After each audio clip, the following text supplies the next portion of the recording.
Hello, it is 12:22 in the afternoon on the 14th of May 2024 and I've just finished all of my deliveries. Forgot to make a recording this morning on the way out, so I'll do one on the way back after I've finished everything. Another half day. I'll ring up Sammy in a minute and ask him if he wants me to do any pickups at Hermpack. This is past Whangarei, about 25 minutes past Whangarei, so I've got time to do it if he needs me. And he's a good dude, so got to look after him, he looks after me. On my deliveries today, I met some really nice dogs, man. Really beautiful dogs. Friendly. Oh, amazing. I'm not a cat person or a dog person. I'm either one, you know. And I've had guard dogs come up to me before while I'm on delivery. You know, I walk through the gate with a package for the owner, and a guard dog comes out. Dead set guard dog. What was that one? He was a Rottweiler. He came at me, straight line, all aggressive. I put my package down on the ground, I laid down on the ground with my arms up like this, my legs up in the air, with a and I talked doggy to him in that moment. It was the last thing he expected me to do, and it stopped him in his tracks, and he did that dog thing, listening to me, and I went, "Hey boy." No low sound like a growl. Like, "Hey boy." I went, "Hey boy." Kept my voice high. And he still stood there. He didn't know what to do. I threw him. He was there to do a job. And I wasn't playing ball. I didn't turn around to run and become instant prey. You never turn your back on a dog. Ever. And walk away with your back facing him, because that means you're instant prey and he'll have you. So I talked doggy to him, and I took a chance that he knew a phrase, "Where's your ball? Where's your ball?" And he knew it. He knew that phrase, and he did like a surprised look, and he shot off and he got his ball, and he put it down next to me. I threw it for him, and we were buddies after that. This is a dead set guard dog. The owner came out of the house. "What the hell's going on?" I went, "Oh, I'm just delivering this package." "Yeah, but you're playing with my dog." I went, "Yeah, he's a good dog. It's a nice dog. He's my guard dog." "Sorry, dogs love me." "Yes, no doubt. He said, and he signed for his package, and he took it inside, and I gave the dog a pet, and a little pet before I went. So the dog knew my smell. Put my hand in front of his nose, so he knew me and he knew my smell, that I wasn't in any danger. So any future deliveries I do there, he knows me, because dogs remember scent and recognising things before anything else, before their eyes and ears saw a smell. There was another guard dog. I turned up for delivery, and the guy told me, "Oh, I'll just put him away in the van, because he'll have you, mate." I went, "Okay then." And he put him in the van, I did my delivery. And it was dog pellets, you know, dog food. And the next time I delivered to that same house, he wasn't home. And I had about 15 bags of dog food to deliver. So I walked down the driveway, kept the gate closed it behind me. I walked halfway down the driveway, calling to this guy, and it was and this dog came out. It was an Alsatian, German Shepherd, and he came straight at me like that Rottweiler did. You know, he wasn't growling. For some reason he was, but the look, his body language and the look in his eyes, yeah, he was going to have me. It was too late to turn around and get back behind the gate. And I sat down on the ground and I went.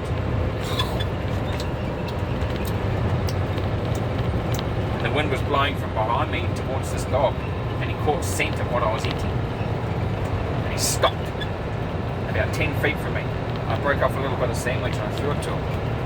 And he lapped it up. And I got to my feet and I broke off another little bit and I gave it to him in his mouth. You know, he says, I gave him a little pat on his back, you know, not his head, because that's the dominant thing. If it's normally an aggressive guard dog, you don't put your hand on top of his head, because it's like you're subjugating the dog. You don't want to do that, because he's got a job to do and he's going to tell you all about it, who's in charge.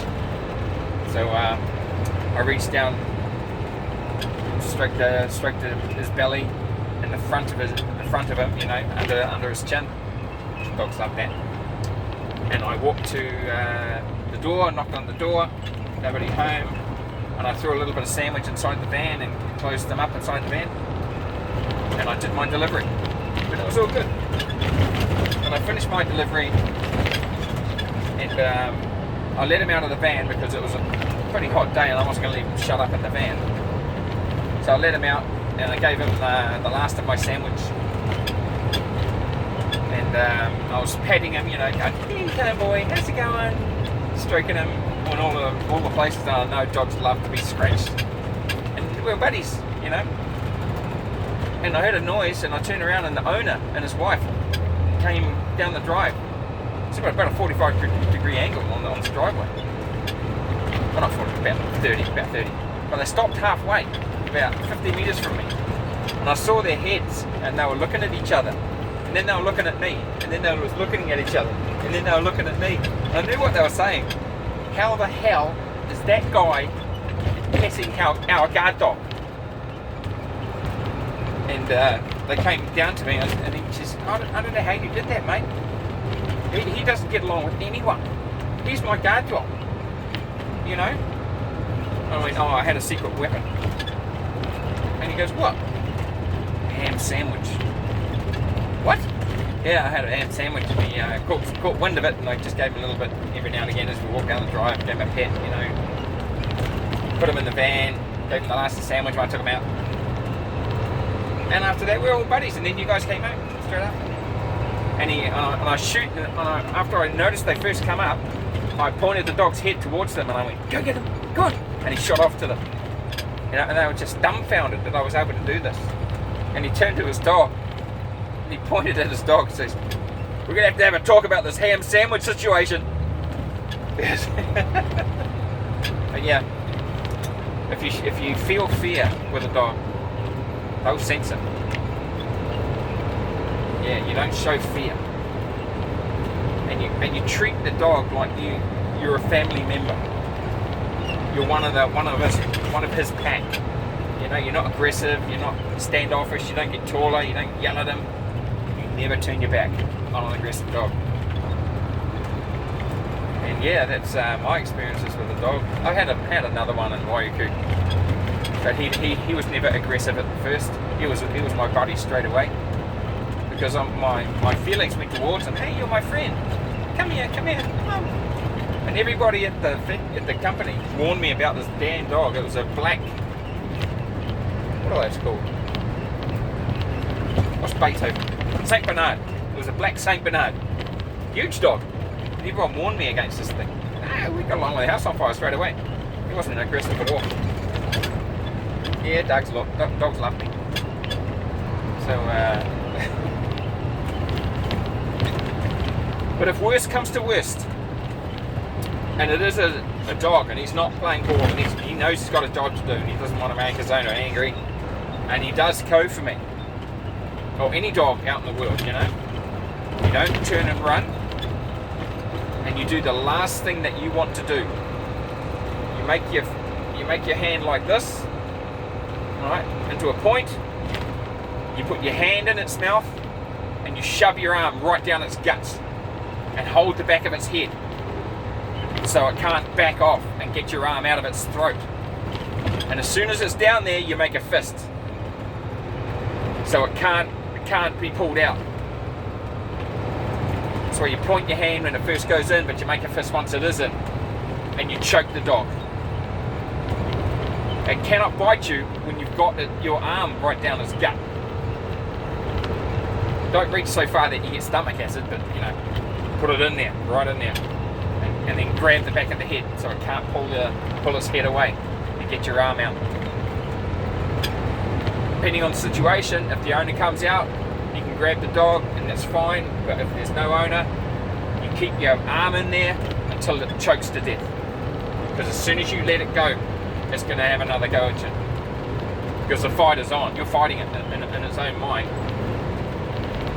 The battle is on. It's not going to back off. So keep your arm in there until the dog dies. You choke it to death. So it's the last thing you want to do is put your hand in its mouth, but you've got to do it. Because they will tear strips of flesh off you and rip out whole chunks of muscle. So you give it your hand on a point and shove it right down its gut. So that's the only way to protect yourself from a serious dog attack. What else can I talk about today? Well, I'm going to get home early. I'm going to do a bit of preloading back at the yard. There's some cow's milk powder there I'm going to chuck on. Ready for tomorrow's run. Woo! Yeah. There's a wide shed coming the other way. Oh, the Lollipop boys are out. The Roadworks guys are out. Down to 50 kilometers an hour. Those guys, and anybody watching this knows what I'm talking about and knows that it's true. Those guys in those vans, those Roadworks guys, and they got the flashing lights on and they got the big barrier up on their butt, and they're going 30, 40 Ks just cruising along the road, and you're watching and waiting for some indication as to why they're slowing you down, like workmen, or machinery is operating, and then you go a kilometre or two and then they just pull off to the side of the road and let everyone go past. So they've got 1,000 cars behind them, slowing everybody down for no good goddamn reason. Just to do it. Just because they have the power to do it. They flex that muscle power and piss 1,000 people off. They must get off on it. Ah well. One of life's evils that you can't do a damn thing about. You just got to play ball. Because if you go around them, they'll take your license plate and you'll get a huge fine in the mail.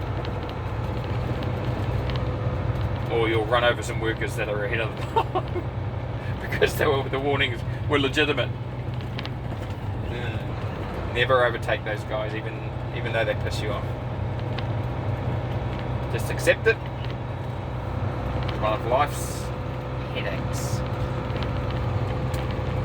Just crank up the radio, sing along to a few songs, pass the time. Well, that's enough of me blabbering on. I'm halfway back from Kawakawa to work, so I'm just going to put the radio on and sing along. Catch you on the next one.